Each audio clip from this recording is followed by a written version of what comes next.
Rumpelstiltskin. There was once a mill that stood by a stream on the edge of a forest. Next to the mill was a little cottage, and in it lived the miller and his daughter. The miller's daughter was very smart and beautiful, and the miller was very proud of her. One day, the king came to hunt in the forest. The miller couldn't resist telling him all about his wonderful daughter. It wasn't long, however, before the miller began to exaggerate his daughter's talents. "My girl is very clever," he said. "She's so clever that she can take straw and spin it into gold."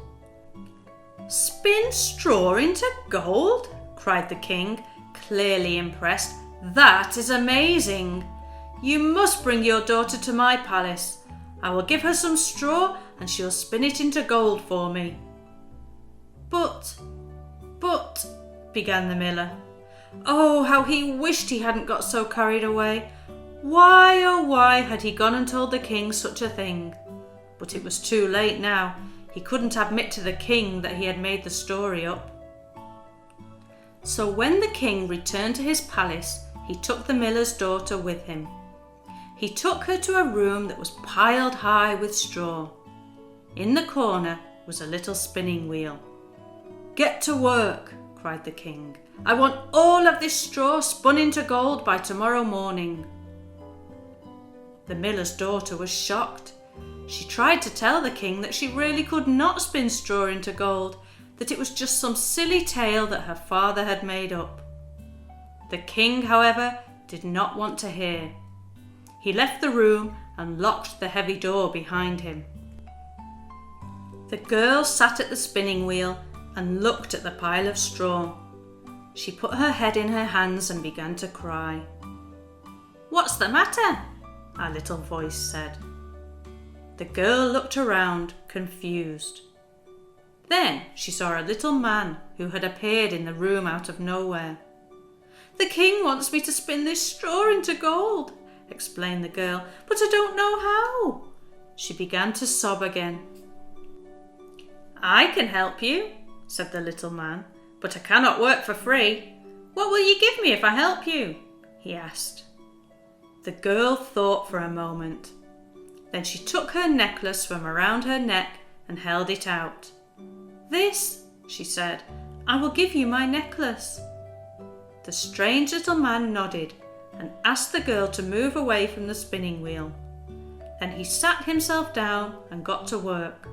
In no time he had spun the piles of straw into delicate gold thread. The next morning the king came and saw the gold thread. He was amazed.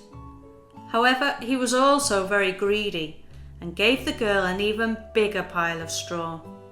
"I want all of this straw spun into gold by tomorrow morning," he said. "If you can do that, then I will make you my wife." Once again the girl began to cry, but then the little man appeared beside her again. "I can do it," he told her. "What will you give me this time?" "My ring," answered the girl.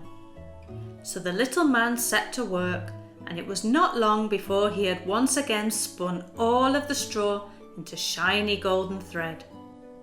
Then the king arrived and was thrilled with what he saw. He rubbed his hands together as he thought about how rich he would be with so much gold. He was so excited that he filled the room with yet more piles of straw and told the girl to get to work creating more golden thread. Once the king had left, the little man appeared again. "What can you give me?" he asked the girl. The young girl sobbed. She sobbed hard this time because she knew that she had nothing left to give the little man. "I can't give you anything," she replied. "I don't have anything." And she began to cry even louder. "I have an idea," said the little man suddenly. "I will spin this straw into thread tonight. When you become queen and have your first child, you will give the baby to me." The girl agreed, as she had no idea what else she could do. So the little man began spinning. In the morning the king arrived and was delighted. He was so pleased to see so much gold that he demanded the wedding take place immediately. The miller's daughter married the king that very same day and became queen. The king and queen lived happily for a number of years, and the queen forgot all about her promise to the strange little man. One day, the queen gave birth to a baby boy. Both the king and queen were thrilled with the arrival of the child. One night, the little man appeared in the baby's nursery. "I've come to take the child away with me," he announced to the queen, "just as we agreed." The queen was heartbroken and promised the little man all sorts of jewels and riches if he would leave her baby boy alone. The little man was not interested. "I'll give you 3 days," he said. "If you can guess my name, then you can keep your baby. If you can't, then I will take him with me." The queen spent all night thinking of names. She sent messengers to visit the land far and wide, asking for as many names as they could find. The queen made a list of them all, and when the little man arrived the next morning, she repeated all of the names to him. After each name, the little man replied, "That's not my name." The next day, the queen guessed again, shouting out every name she could possibly think of. But the little man just shook his head and said, "Wrong again. Now you have just 1 day left." That night, one of the queen's messengers was in the forest when he saw a strange little man dancing around a fire and singing, "I know my name, but you don't do you. Oh, aren't I glad that nobody knew? I'm so sure that I will win, for my name is Rumpelstiltskin." The woodcutter rushed back to the palace and told the queen what he had seen and heard. The little man arrived smiling the next day and asked, "What is my name, dear queen?"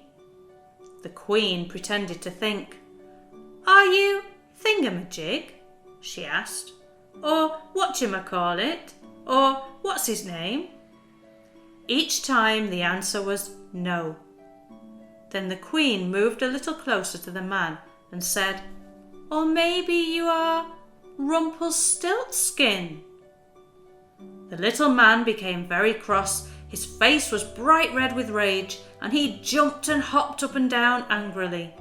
He jumped so hard that he cracked the floorboards and fell right through the floor, and he was never seen or heard in the kingdom again.